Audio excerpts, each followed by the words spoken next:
Hello दोस्तों, मैं हूं आपका दोस्त और शौनिक और आप देख रहे हैं द अरीना ऑफ फैक्ट्स। तो आज मैं आपको एरोप्लेन्स के बारे में यानी हवाई जहाज के बारे में कुछ बहुत ही ज़्यादा एपिक यानी बहुत ही ज़्यादा मस्त फैक्ट्स बताने वाला हूं जो आपने आज से पहले मेरी गारंटी है कि कभी भी नहीं सुने होंगे।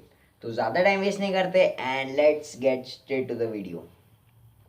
Fact number 1, according to crash data compiled by Time यानी टाइम ने क्रैश डेटा जो था प्लेन का जो भी क्रैश डेटा था उसे कंपाइल किया और उसमें से ये निकला कि जो सबसे सेफेस्ट जगह होती है एक क्रैश के बाद यानी जहाँ पे मतलब अगर कोई क्रैश हुआ और जहाँ पे आपकी बचने की सबसे ज़्यादा संभावना है तो वो होती है रियर सीट यानी सबसे ज़्यादा लास्ट सीट, बैक सीट।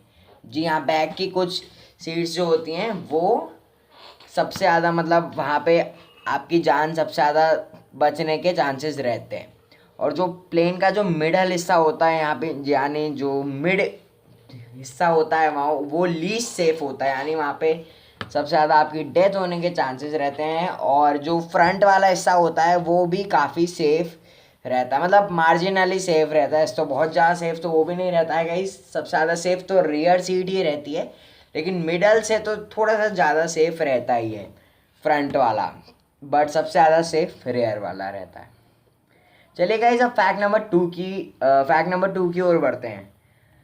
तो प्लेन्स कितनी ऊपर उड़ते हैं, राइट, मतलब कितना हवा में उड़ते हैं। वेल आपने नोटिस किया होगा गाइस कि कभी कभी ना बादल जैसा हमें दिखता है नीचे, क्योंकि बादलों के भी ऊपर होते हैं हम। तो आप सोच रहे होंगे कि हम स्पेस के कितना करीब होते हैं, बट गाइस ऐसा नहीं होता है। प्लेन्स जो होते हैं ज़्यादातर मतलब 99.99% जो प्लेन्स होते हैं वो सिर्फ और सिर्फ 7% डिस्टेंस पे होते हैं स्पेस के, यानी स्पेस पहुंचने के सिर्फ 7% डिस्टेंस पे होते हैं। यानी अभी 93% उन्हें और ऊपर जाना पड़ेगा, यानी 93% डिस्टेंस और कवर करना पड़ेगा उन्हें स्पेस में जाने के लिए। बट एक फैक्ट मैं आपको बता देता हूँ, प्लेन्स का जो एवरेज एल्टीट्यूड होता है वो होता है 30,000। जी हाँ, 30,000 फीट। और लेकिन प्लेन्स उससे कहीं कहीं कहीं ज़्यादा ऊपर उड़ सकते हैं, यानी ये जो 7% तो एक्चुअली में गाइस प्लेन ऊपर उड़ते हैं, यानी 7% ही डिस्टेंस वो कवर करते हैं जितना स्पेस का है। मतलब अगर मैं आपको एकदम सिंपल भाषा में समझाऊं तो प्लेन्स को 93% डिस्टेंस और ऊंचा जाना पड़ेगा, यानी 93% डिस्टेंस और कवर करना पड़ेगा स्पेस में पहुंचने के लिए। लेकिन एक्चुअली में उन्हें 93 से काफ़ी कम ही कवर करना पड़ेगा अगर प्लेन अपने फुल पोटेंशियल पे आ जाए तो। बट उन्हें आने नहीं दिया जाता है बिकॉज ऑब्वियसली यार ज़्यादा ऊपर जाएंगे तो रिस्क भी उतने ज़्यादा बढ़ेंगे, ऑक्सीजन की दिक्कत और बहुत सारी दिक्कत होती हैं, तो इसलिए प्लेन को 30,000 फीट पर ही रखा जाता है। चलिए गाइस, अब लास्ट फैक्ट की ओर बढ़ते हैं। बहुत ज़्यादा इंटरेस्टिंग फैक्ट है, एक बार आप सुनोगे आपको मज़ा ही आ जाएगा। तो फैक्ट ये है कि जो एयरप्लेन्स होते हैं वो लाइटनिंग को ट्रिगर करते हैं। जी हाँ गाइस, एयरप्लेन्स यानी जब आप हवा में उड़ रहे होगे तब इसके काफ़ी ज़्यादा चांसेस हैं कि इलेक्ट्रिसिटी जो है वो हिट करेगी आपके प्लेन को। ये प्लेन ट्रिगर करता है इलेक्ट्रिसिटी को।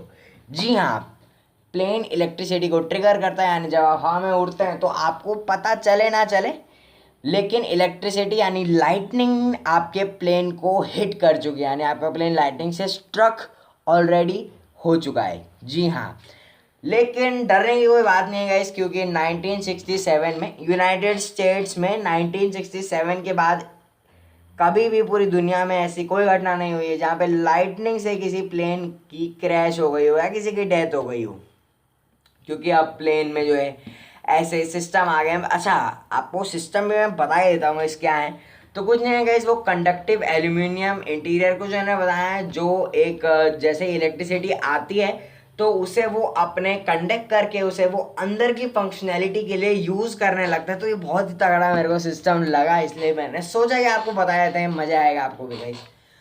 तो बात ये है, मेन बात कर लेते हैं हम फैक्ट नंबर 3 की। समरी टाइप कर लेते हैं फैक्ट नंबर 3 का गाइस। तो to sum up, planes lightning को ट्रिगर करते हैं, यानी आपके प्लेन जब हवा में जाएगा तो आपका प्लेन लाइटनिंग से काफ़ी काफ़ी काफ़ी बार स्ट्रक होता है बट आपको पता भी नहीं चलता है। क्यों? क्योंकि गाइस एक ऐसा कंडक्टिव मटेरियल लगाया जाता है जिससे जो भी बाहर की इलेक्ट्रिसिटी जो लगी है वो डायरेक्ट प्लेन के इंटरनल फंक्शनैलिटीज़ में हेल्प करने लगे। तो इससे कोई फ़र्क नहीं पड़ता है, और जो स्ट्रक करती है लाइटनिंग उससे भी कुछ ज़्यादा हार्म वार्म नहीं हो सकता है गाइस, क्योंकि जो आखिरी जो केस आया था ना लाइटनिंग से किसी प्लेन के क्रैश होने का, जी हाँ लाइटनिंग से, वो आया था 1967 में। जी हाँ 1967 में आया था वो भी यूनाइटेड स्टेट्स में। तो गाइस लाइटनिंग से किसी प्लेन का क्रैश व्रैश नहीं होता है। तो गाइस बस फिलहाल वीडियो में इतना ही। ये था मेरा 97th वीडियो। 98th वीडियो में मिलेंगे, तब तक के लिए स्टे ट्यून्ड। और अगर आपने चैनल को अब तक सब्सक्राइब नहीं किया है तो आप चैनल को सब्सक्राइब कर सकते हैं। अगर आपको पसंद आए तो हमारी वीडियोस और बेल आइकन को दबा के ऑल पे कर सकते हैं, ताकि हमारी लेटेस्ट वीडियो की अपडेट सबसे पहले आपको मिल जाए। और ये वाला वीडियो अच्छा लगा हो तो इसे आप डेफिनेटली लाइक कर सकते हैं। कोई सजेशन हो तो नीचे कमेंट भी कर सकते हैं।